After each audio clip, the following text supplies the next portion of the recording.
so many ways that you can organize this, and really and truly, you just want to like feel your way and make it your own as you go. One of the things we've learned over time is that we'll often put this running record into a plastic sleeve, and we'll just use a vis-a-vis on it, and we'll take the running record, and then what we'll do is we'll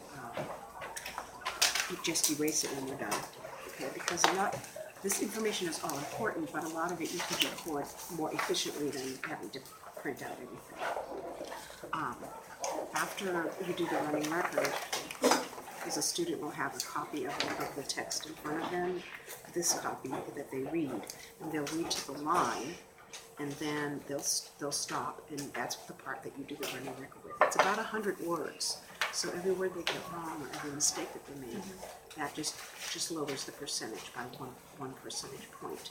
And so you want them to be 96 to 100%, 95, for it to be fluent, and you don't count like if they correct their mistakes. So it's pretty much straightforward as far as that goes. Then normally what you would do is you would they would read the rest of the passage in their head. Some of the passages are longer when you get up to the higher level, so it might be on the back as well. And so what you would do is then you would have them read that silently. The way you test the comprehension piece would be a situation that you would want to analyze. One of the things that I've noticed, and this is kind of debated all the time, that you really and truly understand what they know when they have to write about it. However, a lot of these require that they go back to their seats and that they write a really long summary, and a lot of students just don't have the they don't have the drive to do a good job. They don't put a lot of effort into it, so you don't really get a good measure. After they do the summary, then if you feel like the summary was not good, then they could answer these questions. Now, over time, just for speed, because oftentimes they spend so much time trying to do this and avoid doing it, that they lose actual quality reading time. So a lot of times what I'll do is I'll have them read it, and then I'll come back and see me, and then I will orally ask those questions. And then they can still have the text in front of them when you're asking those questions, and they can go back into the text to find the answer. Okay? So the things you want to think about as far as organization goes is you want to make sure that you have a student copy from which to read from, and you want to make sure that you have a copy for you to mark as they read. Okay. I usually use a stopwatch because I like to make sure that they're reading at a proper speed, because that can sometimes be an indication that it's not the right level for them. So I usually, the rule of thumb is you usually like them to be able to read around in and around 1 minute. You know, some students, they'll automatically rush and they'll read much faster, and so they'll often make more mistakes, and so you might find it shorter, but you can really kind of tell if it's the right level for them. The other thing is, it's like, where do how do you determine where to start? Yeah. Because you don't want to start at the lowest level, you don't want to start at the highest level. So what you would do is you would go ahead and look at the promotion card that you got last year, and you could look at the level that they ended the year with. Many students will regress a little bit, so you might want to start just a little bit below that. But you could also use your iReady reading score, and you could also use your Achieve level, and look at all of those, and kind of get an idea of where to start. When you first start doing it, it's going to be rough, but that's okay. You kind of get your rhythm. Even for myself, who has been doing this for many years, the first couple that I do, it's always rough, it's always disorganized, and then you kind of find your rhythm, and it gets a little bit easier. Okay, any questions? Not so far. Okay, all right. Muboni, would you come over, please? Now, there's a script here to introduce what she's going to read, and so usually that all you have to do is read that script to her. Okay, Muboni. Today, you're going to be reading from this excerpt from, the title is Nightjawn by Gary Wilson. And in the story, the person that is talking is Sarni. She is a female slave on the Waller plantation. She meets a new slave to the plantation, and that new slave is called Nightjawn. And Nightjawn is looking to make a trade. You're going to read, starting here, and stopping at the line, and you may start whenever you are ready. Who's got some tobacco? I need some tobacco. It was a whisper of loud, cutting from the corner where the new man sat. I had me some tobacco. It was just shredded bottom. It was shredded bottom leaf that I'd been chewing to spit on the roses. But I'd kept some back in a wrapper piece of sacking inside my shirt dress, tied around my waist on a piece of string. I didn't say a word. You came on things to keep. And you keep them to trade for other things you need, like pork fat or pennies. He chuckled, low and rippling. Sounds like a low wind through roses. That small laugh, or maybe water moving over round rocks, deep and soft. Okay, so we read that in about 56 seconds, which is right within the range. And so, Mavoni, what I'm going to have you do is I'm going to have you read the rest of the story. You can go back to your seat and read it. It's on the back as well. And when you're done, I have some questions to ask you about the text. Okay? Can I go back to the text to find my answer? Absolutely. All right. So come back and see me when you're done. All right. Okay. So some of the things that you'll notice, like she inserted a word here. So, and I think what happened was then she just read on. She noticed that she said split when the word was spit. But she self-corrected. Self-corrected errors are not counted against the student. So she had 1, 2, 3, 4, 5, 2. She had actually 7, but 2 of them were corrected, so they don't count. So she's at the 95 percentile. This is the same level that she was at the end of the year, but the reason that I tested her at the same level is because she's a gifted student, and she read over the summer. So I didn't really lower it down. Depending on her comprehension, that's going to depend on whether or not I go ahead and keep her at this level or try her at a lower level, okay? Because it is still possible that she regressed whether she's gifted or not. Now you want to analyze the kinds of errors that she made. Inserting a word, did it change the meaning? Okay, and her insertion of this word some here did not change the meaning. She omitted the word just. It still did not change the meaning. Now, this one right here may have changed it. She said wrapper instead of wrapped, and that may have changed the meaning for her, and we'll find out more when we meet and have the conversation. She changed come to came, and that really didn't change the meaning. And she changed sounded to sounds, which really didn't change the meaning as well. So the errors that she's making are not going to change the meaning of the story. So they're not really considered as big of an issue or an error than if she substituted words that totally changed the meaning of the story. So those are the types of things that you want to keep watch for and analyze. And you might want to even take some anecdotal notes. That's where the big full this big full piece of paper comes in handy, because then you could go, it has a checkbox over here for you to check self-corrects and anything else that you notice. And then over here you can keep track of like how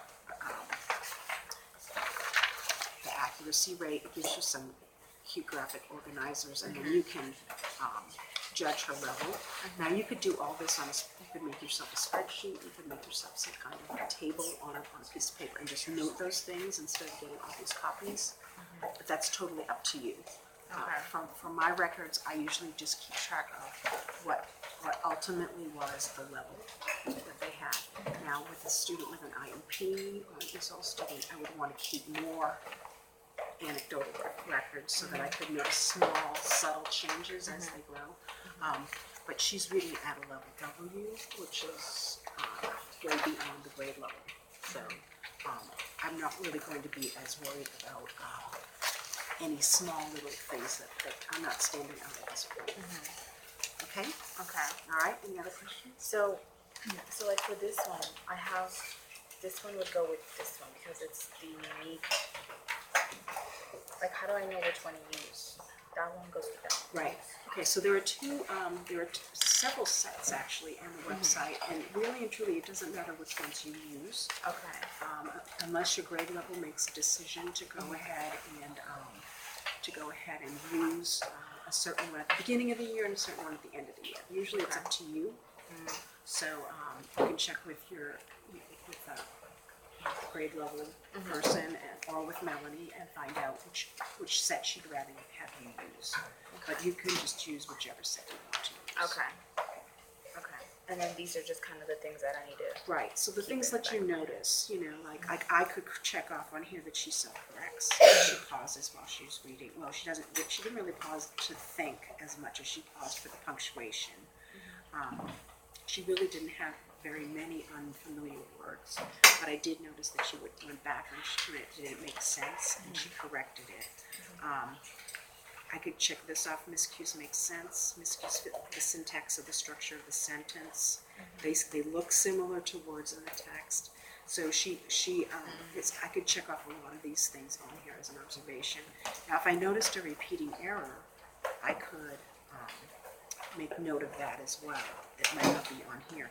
The other thing that you want to always remember is that you don't want to give a student an error on like a name, a difficult name. A lot of times you can introduce the name to them ahead of time. But if they say the name the same way all the time, it's really not an error. When it's a proper name, especially if it's not a common one. Okay. Okay. Okay. So then, based off of like the miscues, that's when you go and you calculate it on this. And then how do you get their Lex out from this? You don't get their lesson from this. Okay. If they are reading with fluency, you're getting a guided reading. Okay. So this would tell you what to pull for resources if you're going to go ahead and do a guided reading too. Okay. Okay. So and obviously this would be, you get an idea of how they are as a reader, how fluent they are, and what problems they might have. And then you can address those in smaller group to help to bring them to the next level. Okay. And then now we do this several ways. So sometimes we do a running record at the beginning of the year, at the middle of the year, and the end. But with students that are struggling readers, we might go ahead and do it more often, just so that you can track their progress and see how the instruction that you're giving them, how effective it was. Okay. So I'm going to ask you a few questions, Maboni. The first one is, what does Nightjohn want to trade with the narrator's son? What does he want to trade? Letters. What kind of letters? He wants to trade. He wants to teach her how to read. So it's not just letters, but it's teaching how to read. How come that is important to these characters? How come reading is important to these characters? They can understand labels and they can communicate with each other. Okay, why is it important? This text is set. When is it set? What type of time are we talking about? Not many people were able to read. Okay. Who are these characters, Sarni and Nightjohn? Slaves. They're slaves. Why is it important for them to read as a slave?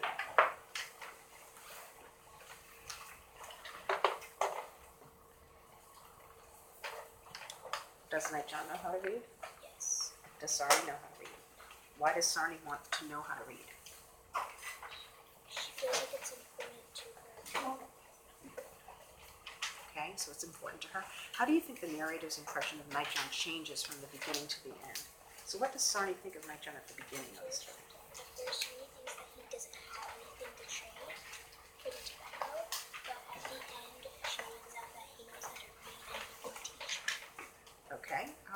So it sounds to me like you understood what you read. So I'm going to say that this is your level. Okay, so your guided reading level is a W. All right, which is right where you were at the end of 4th grade. Okay, thank you. Now, as long as you read the student with questions, okay, because sometimes the questions that are worded on here might not be understood very well. So we want to try to go ahead and read them with questions and allow them to go back and kind of think. Because sometimes they get put on the spot and they get a little bit nervous. Yeah. Right. Okay. I think I just need to do it, but I definitely, like, it makes more sense now, because I didn't know where to begin, and I don't know, it's been a while since I did this, so, my concern right now is, like, I don't know if the kids know their level. Like, I know their level based on, like, what's on here, and then on iReady. And they don't necessarily need to know their level right away. Okay. And that's something that gets debated a lot in the building too, is it's like, because you don't want their level to limit them. A student can read a higher level if it's of high interest to them. Right. Okay? So you don't want it to limit them. So a lot of times when we reach intermediate, we start teaching students to look for a just right book. So that might be something that you're going to want to work on. Okay. Yeah. So that, like, when they go to the library, I shouldn't be too concerned with them not getting a book and their level. You want them to be reading their own choices, but you might guide them a little bit. You might say, gee, is that book challenging you as a reader? Do you think you're growing as a reader by reading that book? Or you might ask them questions about the book. There's a great tool that I'll give you that talks about the different levels and the kinds of questions that you can ask students based on the level of the book, because there are certain elements in those. Okay. Okay. All right. Yay. Thank you. You're welcome. Have a good day. All right. You too.